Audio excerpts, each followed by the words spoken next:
საქართველოს მეხუთე პრეზიდენტი ძალიან ცლად მიმოიხილავს Foreign Policy-თან ინტერვიუში საქართველოსში არსებულ პოლიტიკურ ვითარებას, პროტესტს, რომელიც უკვე თვეებია უწყვეტად გრძელდება ჩვენს ქვეყანაში და საომე ზურაბიშვილს კითხვა დაუსვეს, როგორ ხედავს არსებული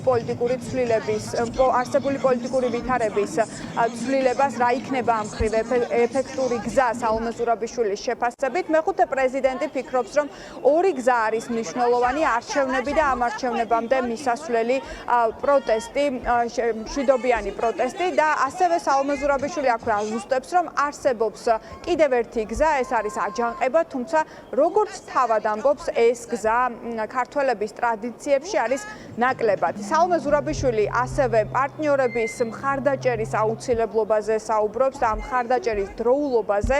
ის ფიქრობს, რომ პარტნიორები ჯერ კიდევ კარგად ვერ იაზრებენ, რამდენად დიდი საფრთხის წინაშე დგას ახლა საქართველო და შესაბამისად იმ შემთხვევაში თუ საქართველო რუსეთის ორბიტაზე გადავა, ეს იქნება მთლიანად ჩვენი რეგიონისთვის, კავკასიისთვის ძალიან მძიმე შედეგების მომტანი.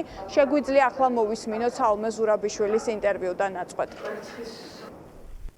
ჩვენთვის ცვლილებების მხოლოდ ორი სცენარია ცნობილი: არჩევნები, დიახ და ქუჩის საპროტესტო აქციები, სანამ არჩევნებამდე არ მიხვალ.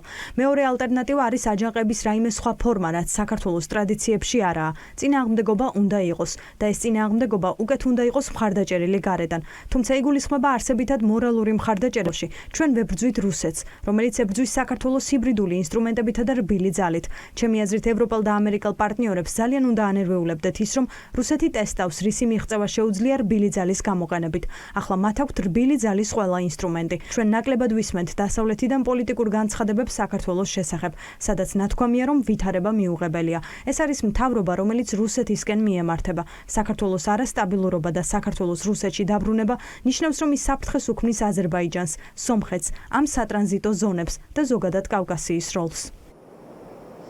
საქართველოს მეხუთე პრეზიდენტი ფიქრობს, რომ ჯგუფი, რომელსაც ახლა ძალაუფლება აქვს რეალურად მიტაცებული, რეალურად წარმოადგენს უმცირესობას ამ ქვეყანაში და ისინი ყველა ფორმით და ყველა ძალით ცდილობენ, რომ შეინარჩუნონ მათი ძალაუფლება, რომელიც ამდენი წლის განმავლობაში მოიპოვეს რეპრესიებით, მოქალაქეების ცემით. ეს არის საომე ზურაბიშვილის სათქმელი საერთაშორისო მედიისთვის. ის ასევე საუბრობს იმ შიდა დაპირისპირებაზე და შიდა კლანურ დაპირისპირებაზე, რაც არსებობს ქართულ ოცნებაში და ეს აღარ იმალება და საჯაროდ გამოდის ეს ინფორმაციები, რომ რეალურად ძალიან დიდი ფული არის მოპარული მმართველ პარტიაში და ახლა სწორედ ამ ფულზე მიმდინარეობს ბრძოლა საომე ზურაბიშვილის შეფასებით. ერთი საინტერესო პასაჟია, კიდევ ჟურნალისტი მას ეკითხება, ელოდება თუ არა დაკავებას და ნერვიულობს თუ არა ამაზე თავად საქართველოს მეხუთე პრეზიდენტი, რაზეც პასუხად საომე ზურაბიშვილი ამბობს, რომ არ გამორიცხავს, რომ შესაძლოა საომე ზურაბიშვილიც იყოს ქართული ოცნების სასამართლოს სამიზნე.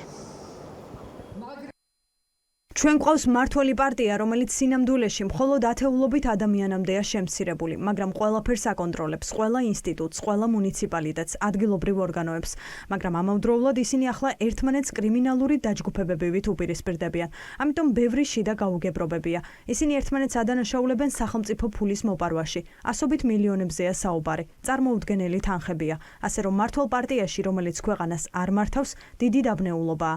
ისინი ერთმანეთს კლანებს შორის ანგარიშსწორებით არიან დაკავებულები. დანარჩენ მოსახლეობას კი ძალადობით, რეპრესიებით, სიძულვილის ენით, სამსახურიდან გათავისუფლებით და რაც კი წარმოუდგენიათ ყველაფრით უსწორდებიან. მე ალბათ დასაჭერთა მოწინავე სიაში არ ვიქნები. ამ ეტაპზე ისინი უფრო მეტად პოლიტიკურ ლიდერებს ირჩევენ საზოგადოებისთვის საჩვენებლად, რომ პოლიტიკური პარტიები ნამდვილად დაგსაქსულია. თუმცა გეტყვით, რომ ვერაფერს გამორიცხავ. ცხადია, რომ ამ სტრატეგიაში წითელი ხაზი არ არსებობს. არ მეთანხმებით.